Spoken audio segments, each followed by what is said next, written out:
요즘에 또 빅테크 쪽에서는 요게 핫하죠. 지금 머스크가 아주 찐 분노를 한 게 느껴지는데, 지금 메타, 인스타그램, 페이스북의 CEO인 저커버그가 선 넘었다, 지금 돈 없는 베끼기 해가지고 머스크가 열받아서 분노를 표출하고 있거든요. 요 얘기도 한번 해보고 빅테크 얘기도 좀 해보겠습니다.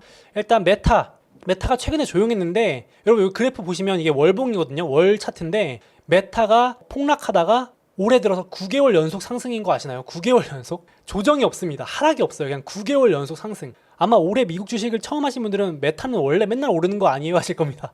근데 작년만 해도 여기 제가 넣어놨지만 저커버그가 엉엉 울었다라는 기사까지 날 정도였어요. 작년, 재작년에 메타가 최악의 정말 1년이어가지고, 페이스북 시절이었거든요. 작년 이름 바꾸기 전에. 메타 지금 이름 바꿨지만 구 페이스북이죠. 메타버스에 전념하겠다 그러다가 폭락해가지고 저커버그 막 눈물 흘리고 그랬는데, 지금은 전고점까지 25%밖에 안 남았습니다. 지금 그래가지고 올해 수익률 140%, 엔비디아에 이어서 S&P 500 수익률 기준으로 2위입니다. 엄청나고요. 물론 7월에 또 실적 발표했지만, 거기다가 이번 주에 최근 이슈로 신규 앱이 나왔죠. 이제 트위터 대항마, 이렇게 생긴 거거든요. 스레드라 그래서, 스레드가 실타래라는 의미입니다. 이렇게 실타래 풀 때 실인데 이야기를 푼다는 거죠. 그래서 트위터 텍스트 기반의 SNS 스레드를 출시했거든요. 근데 지금 2일 만에 거의 가입자가 1억입니다.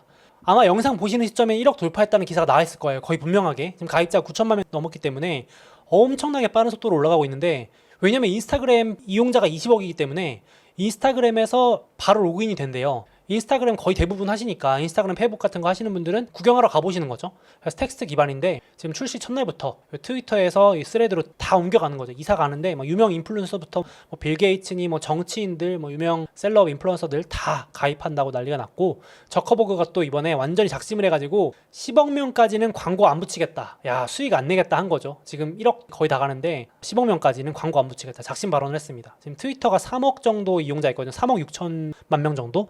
10억까지, 야 세게 불렀죠. 여기까지 광고 없다. 그러니까 사람들이 좋아하는 거죠. 막 광고 보는 것도 싫어하시는 분들 있잖아요. 그래가지고, 그런데 이게 왜 문제가 되냐면은 머스크가 지금 이렇게 말을 하는 거죠. 야 이거 너무 선 넘었다, 너무 그대로 베꼈다, 뭐 이런 얘기 나오면서 머스크가 뭐라 하면은, 경쟁은 내가 인정할게, 근데 부정행위, 치팅은 아니지라고 하고 있는 겁니다. 그러니까 엄청 열받은 게 느껴지거든요. 그래서 기껏 트위터 지금 인수해가지고 살리고 있는데, 머스크가 거금을 들여서 전재산 투자해가지고 트위터 샀는데, 지금 저커버그가 너무 쉽게 베껴가니까 열받을만 하죠. 근데 이번에도 월스트리트저널 보니까 거의 뭐 극단적으로 좀 과장 보태서 둘이 구분이 안 갈 정도로 비슷하긴 하다, 거의 뭐 쌍둥이다, 그러니까 기능적인 측면, 그래가지고 트위터 스레드 유사하다라고 얘기를 하고 있고, 거기다가 이 저커버그조차도, 메타의 CEO인 저커버그조차도 자기도 인정한 겁니다. 복붙이라고 하죠. 복사 붙여넣기 인정. 뭐라 그러면은, 저커버그가 이제 경쟁사인 트위터에다가 11년 동안 아무것도 안 올리고 있다가 머스크가 가지고 있는 이 트위터에다가 11년 만에 짤을 올립니다. 이 짤이 뭐냐면, 스파이더맨 둘이서 쳐다보면서 너도 나랑 똑같네라는 그런 유행 짤입니다. 일종의 놀이하는 짤인데 밈이라고도 하죠. 그러니까 저커버그도 알고 있는 거죠. 트위터나 스레드랑 똑같다. 그러니까 자기도 인정하는 겁니다. 어떻게 보면 복사 붙여넣기 한 거다, 도발한 거죠. 야 머스크 입장에서는 진짜 열받았을 것 같아요. 자기 진영에 와가지고 나 니 거 베꼈지롱이라고 하는 거거든요. 기업하는 입장에서는 진짜 엄청난 도발인데, 저커버그가 어쩌려고 이러는지 모르겠지만 한판 붙어보자 이거죠. 그래서 이런 짤들이 나옵니다. 스레드가 트위터 베꼈다는 짤이 유행합니다. 여기 보시면 저커버그의 스레드가 여기 머스크의 트위터 여기 유심히 베끼고 있죠. 그리고 또 오른쪽 짤도 보시면 트위터인데 스레드, 요게 이제 머스크 닮은 꼴, 여기 중국 분이신 것 같은데, 이런 식으로 약간 짝퉁이다, 베꼈다, 이런 얘기가 이제 막 짤이 돌고요. 아니 근데 너무 나간 거 아니냐 하실 수 있는데, 실제로 메타의 주특기가 베끼기 전략입니다. 이거 제가 말하는 게 아니고 실제로 잘 베껴요. 그러니까 인스타그램 쓰시는 분들은 다 아실 텐데, 인스타그램 스토리라는 것도 이 스냅챗이라는 앱의 기능을 베낀 거고, 잘 나가는 기능만 베낍니다. 또 인스타그램 릴스, 유튜브의 쇼츠 같은 거죠. 이것도 틱톡이야 뭐 지금 유튜브도 베끼고 다 따라하고 있지만, 인스타 릴스도 틱톡 카피. 이제는 텍스트 기반도 트위터 베끼겠다는 거죠. 인스타그램 스레즈로. 그래서 지금 트위터가 무덤에 들어가고 스레즈가 이제 V하고 있는 이런 짤이 도니까 지금 머스크가 얼마나 심기가 불편할까 싶습니다. 그래서 머스크가 지금 열받아가지고 소송 경고를 띄웠습니다. 진짜 소송을 건 건 아닌데, 머스크도 이제 복붙했다, 너무 베꼈다, 너 이거 도가 지나쳤다라면서 소송 경고까지 걸었습니다. 변호사 통해가지고. 그걸로 분이 안 찼는지 머스크가 이제 이렇게 말합니다. 인스타그램은 가짜 행복이다. 그래서 저격을 하던데 아주 막 분풀이 하더라고요. 그래서 인스타그램에서 가짜 행복을 찾는 것보다는 나의 본 모습과 다른 걸 막 올리면서 행복을 찾는 그런 것보다는 트위터에서 차라리 낯선 사람에게 공격받는 것 같다. 트위터는 막 모르는 사람한테 악플 달리고 막 이러니까 차라리 그게 낫지 않냐. 어설프게 진짜 행복이 아닌 걸 찾는 것보다, 그러니까 쉽게 말해서 가면 쓰고 있는 것보다는 그게 낫지 않냐 말면서 막 분풀이 하던데, 이건 유머 짤로 돌던 건데 진짜는 아닐 거예요. 머스크가 이제 스레드 앱에 가서 1점, 평점 테러, 별점 테러 했다는 건데 진짜 그런 건 아니겠죠. 누가 이렇게 포토샵 한 것 같은데 아무튼 이런 상황입니다. 그리고 인스타그램 욕하고 해도 열받았는지 머스크가 어디다가 소송을 걸었냐면은 자기한테 트위터 인수하기에 도와준 로펌을 소송을 겁니다.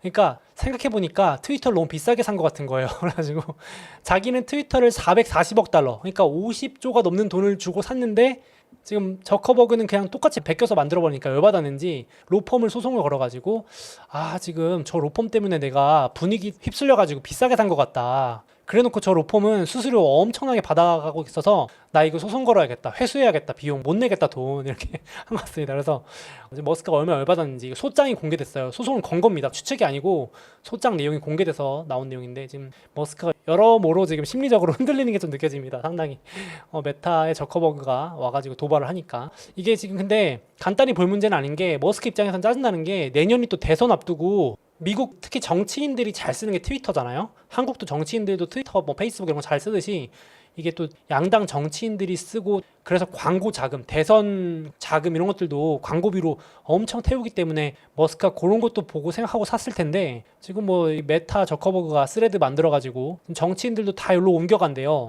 지금 광고주들도 다 글로 옮겨갈 수 있으니까, 아 이렇게 되면은 트위터의 악영향은 맞겠죠. 이대로 분위기 흘러간다면. 그래서 머스크 입장에서 진짜 분노가 치밀 것 같고, 그래서 그런 그림도 나옵니다. 여기 스레드가 실타래니까 여기 실타래거든요. 그래서 머스크가 입고 있는 트위터 실타래를 이렇게 저커버그가 풀고 가져가는, 그냥 낼름하는 모습입니다 지금. 그래서 이런 만평도 있었는데 어떻게 좀 공감이 돼서 가져와 봤고, 그래서 둘이 진짜로 실제로 한판 붙기로 했죠. 지금 날짜는 안 나왔는데 재밌게 됐습니다. 그래가지고 지금 현피라고 하잖아요. 실제로 만나서 맞짱 뜨는 거, 주먹 싸움 하는 거, 이런 것도 진짜 합성 잘했죠. 근데 진짜로 UFC 회장이 둘하고 전화를 마쳤습니다. 머스크하고 저커버그하고 통화한 다음에 이제 진짜 전 세계에서 이 재벌들이 싸우는 거를 보실 수 있을 것 같아요. 1조 원대 흥행이랍니다. 역대 최고. 그래서 지금 여기 있죠. 저커버그도 지금 주짓수 막 목조르기 훈련하고 있고, 머스크도 열받아가지고 여기 지금 훈련하고 있습니다. 격투기 훈련하고 있는 거를 각자 올렸어요. 그래서 진짜 웃긴 것 같고, 기사도 보시면 1조 원짜리 재벌 현피 실현되나 이러면서 지금 포스터까지 나왔습니다. 그래서 아마 어디 라스베가스나 이런 데 엄청난 대형 경기장에서 UFC 격투기 할 것 같은데, 근데 이제 지금 머스크가 열받아가지고 엄청 묵직하게 주먹을 날리고 싶을 것 같은데 더 흥행을 할 것 같기도 합니다. 그래서 이것도 좀 재밌게 볼 수 있을 것 같고, 이런 거 다 합성입니다만은 참 잘 만들었죠. 이렇게 UFC 이런 장면이 진짜 나올지 진심으로 찐으로 한번 붙을 것 같은데 어떻게 될지 한번 봐야 될 것 같습니다. 물론 메타가 출시했다가 종료한 서비스만 해도 수십 개입니다. 그러니까 여기도 보시면 카피캣 머신이라고 돼 있는데, 메타가 베끼는 거 잘하고 따라했다가 종료된 것도 엄청나요. 여기 너무 많아가지고 잘 보이지도 않겠지만은 뭐 페이스북 게이밍 이런 것도 그냥 2년 만에 접었고, 뭐 페이스북 라이브 쇼핑 이런 것도 만든 지 1년 만에 다 접고 막 그랬었습니다. 그래서 여기도 오른쪽 보시면 뭐 메타버스도 지금 약간 제껴두고, 물론 메타버스 좋은 건 알지만 페이스북도 지금 약간 뒷전이고 이제 스레드 올인하는 거 아니냐 이런 얘기도 나오는데, 지금 AI랑 스레드 뭐 이런 쪽 살리기에 또 집중하는 것 같은데 성공할지 지켜봐야겠습니다. 이게 일시적일 수 있잖아요. 원래 SNS 성공하기가 쉽지가 않거든요. 트위터 잡겠다고 정말 많은 앱들이 도전했다가 다 실패했대요. 근데 그걸 뚫고 살아남은 게 트위터인데 저커버그가 할 수 있을지 한번 봐야겠습니다. 근데 또 한편으로는 이런 얘기도 있어요. 그냥 단순히 소셜미디어 따라하기가 아니고 메타 입장에서는 지금 텍스트 기반 소셜미디어, 이게 생성형 AI를 위해서 꼭 필요하다. 뭔 말이냐면 챗 GPT 같은 거 보시면은 데이터 수집이 진짜 중요하잖아요. 특히 텍스트 기반의, 그러니까 이미지나 영상이 아니고, 메타는 지금 인스타그램으로 이미지 기반 데이터는 많으니까 텍스트 기반 데이터를 수집하고 싶은데, 그래서 더더욱 트위터 같은 모델이 필요했다라는 얘기도 있더라고요. 일리가 있는 것 같습니다. 실제로도 머스크가 트위터 인수한 이유가 데이터 때문이라는 얘기도 있잖아요. 머스크가 이 마소한테 소송을 하겠다고 경고했던 적이 있는데, 최근에 데이터 가져가지 말라고.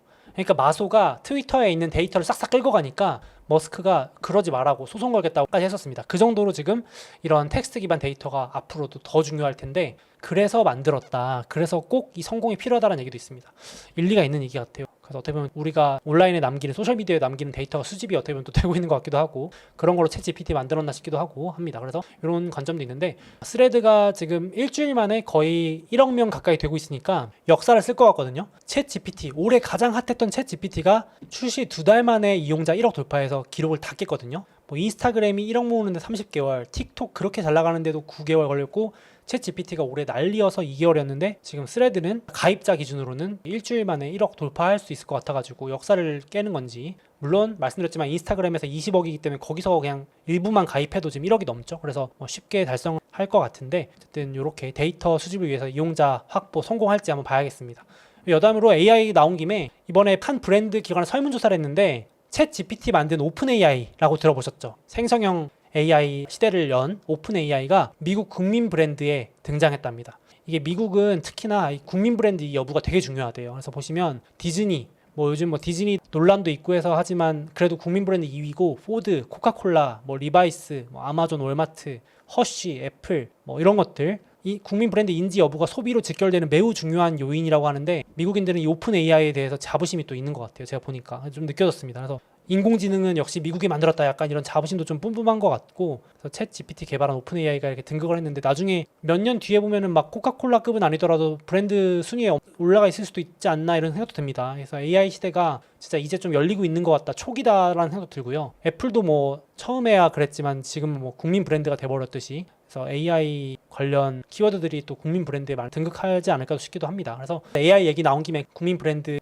등극한 오픈 AI 얘기도 해봤고 오늘 메타도 좀 뒤에서는 AI 데이터 때문이라는 얘기도 있어서 제가 봐도 정리하면서 중장기 AI 시대는 대비해야겠다. 이게 엄청난 또 혁신을 불러올 테니까 생산성도 늘리고 변화를 가져올 기업들이니까 대표적인 이런 기업들, 데이터 수집하는 클라우드 기업들, 또 테슬라도 자율주행 데이터 수집하고 있고 메타도 데이터 수집하는 것 같고 거기에 반도체, 고성능 반도체, 생산, 장비, 또 ETF까지 대형주 위주로 넣어놨는데 중소형주에서도 또 차세대 뭔가 애플급 같은 엄청난 또 혁신 유망 기업들이 또 탄생하지 않을까 이 분야에서. 그래서 관심 있게 봐야 될 것 같아요. 우리 삶에도 영향을 주기 때문에 안 줄 수가 없기 때문에 일자리도 그렇고 삶의 방식도 그렇고 생산성의 방식도 그렇고 그래서 요 리스트도 참고를 꼭 하셨으면 좋겠습니다. 저도 이런 관점으로 보면은 단기에 주가가 좀 빠져도 흔들리지 않더라고요. 이거는 AI 주식은 갖고 가야 된다 이런 생각이 들어가지고 개인적으로는.